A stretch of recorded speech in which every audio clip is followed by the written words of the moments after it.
affirmation we're using this morning is a very simple one. It is a standard that we've used so many times before. We're going to say that 3 times. I am happy, I am healthy, I am prosperous. I am happy, I am healthy, I am prosperous. I am happy, I am healthy, I am prosperous. Are you happy, are you healthy, and are you prosperous? You are, whether you know it or not, and these 3 statements are, in a very simple way, the very foundation and the core of what New Thought is about. And what's the first one? I am happy. The happiness is the driving force that allows us to be fully aware of the health that is ours, and with the happiness and the health in place, the prosperity flows much more easily.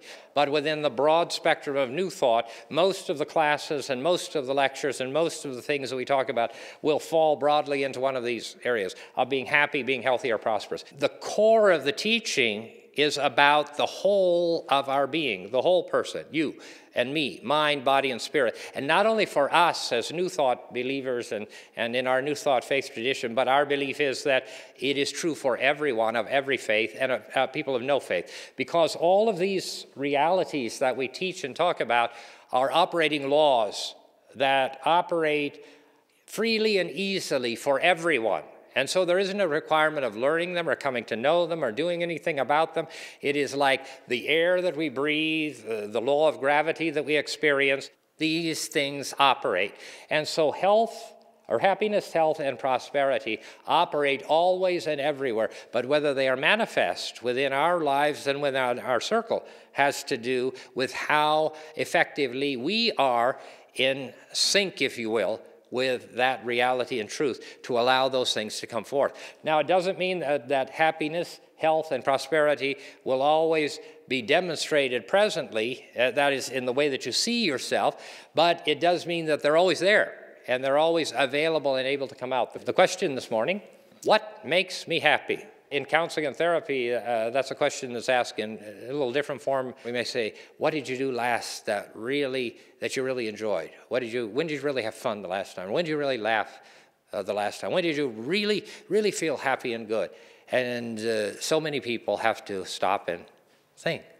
And if we have to stop and think when we're happy, then we probably aren't there that often. And in our lives, most of us are not happy much of the time. And we are unhappy, and we are happy in our unhappiness because we come to believe that you really can't be happy, you really can't be healthy, you really can't be prosperous. Now, because we're not there doesn't mean that happiness isn't there, because the affirmation is what? I am happy, I am healthy, I am prosperous. And so we are happy, healthy, and prosperous all the time, whether we think we are and whether we demonstrate that we are or not. And so that reality is always there. One of the things we talk about is limitless substance. That's this invisible stuff that's out there in the form of everything that we need. There's all the happiness out there. There's all the prosperity out there. There's all of the health out there that we all need. But we can't see it, and yet it's there. So today's affirmation is what? I am happy, I am healthy, I am prosperous.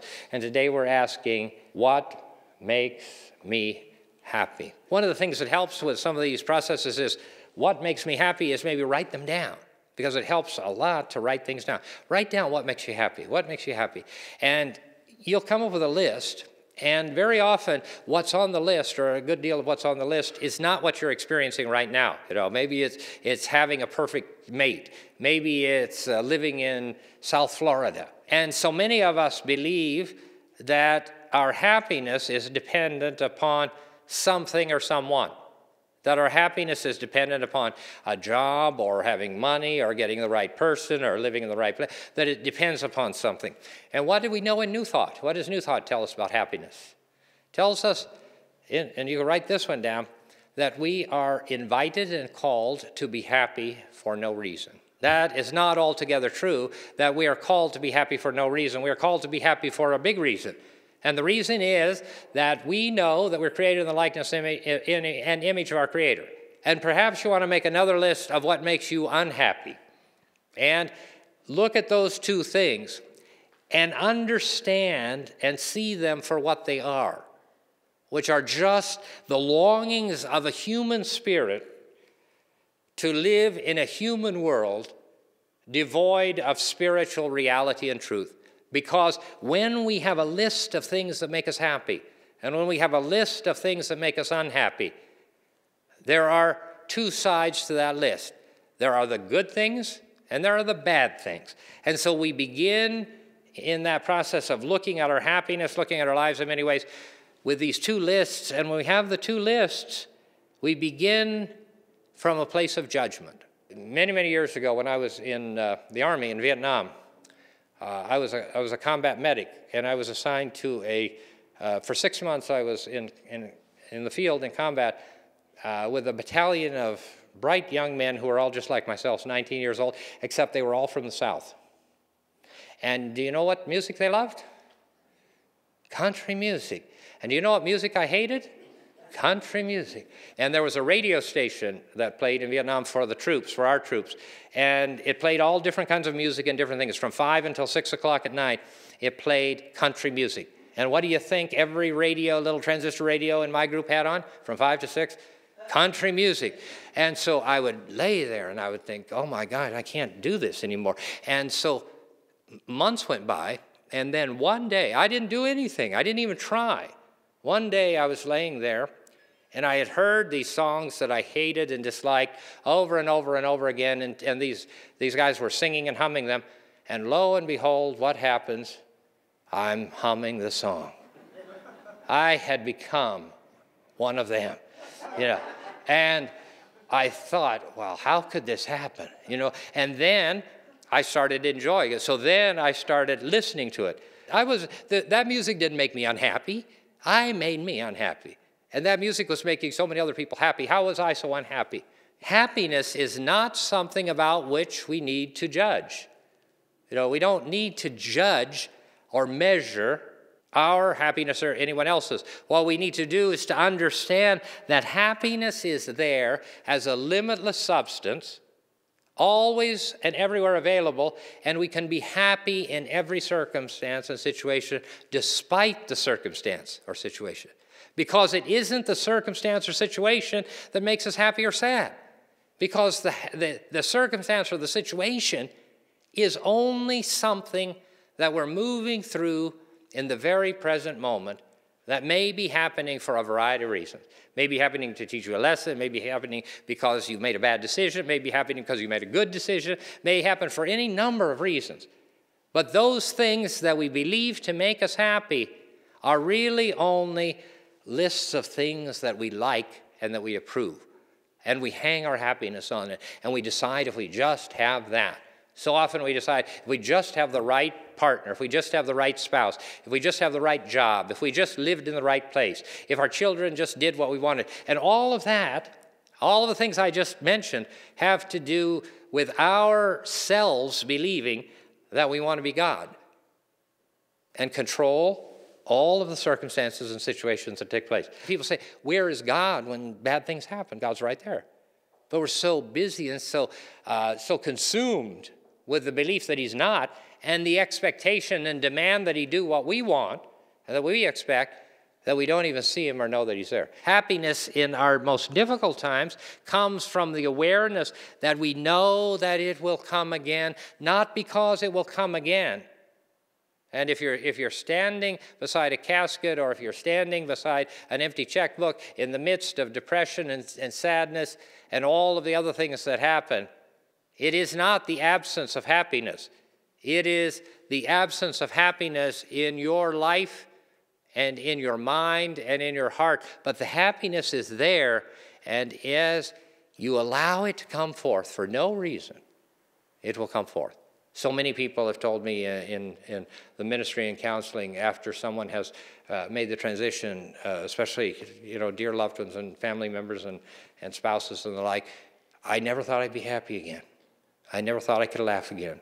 And one person I remember telling, I've told the story a lot, is they were in the shower, and it was months and months after their partner had passed away, and they were listening to the radio. It was some kind of talk radio, and they're in the shower, and they just started laughing. And the person realize, oh my gosh, that's me laughing. I didn't think I could ever laugh again. God is the source of all of our joy, including our happiness. And happiness is there in this limitless substance, and it's always there. It's there in the midst of the memorial service at the bedside of those who are making their transitions. It's right there when there's no money in the bank. It's right there when difficulty and challenge comes. It's right there when divorce and separation comes. It's right there. Happiness is there. And if you are, and you believe yourself to be, you will know so despite, as Mary Baker Eddy said, appearances to the contrary. And the appearances to the contrary are here to help us understand and realize who we are and how magnificently powerful we are. Not that we're powerful for power's sake, but how magnificently powerful we are because of the resources that we have been given that are limitless. Isn't it so simple when we're sick not to deny the sickness? We get that all out of whack because we can't repress that.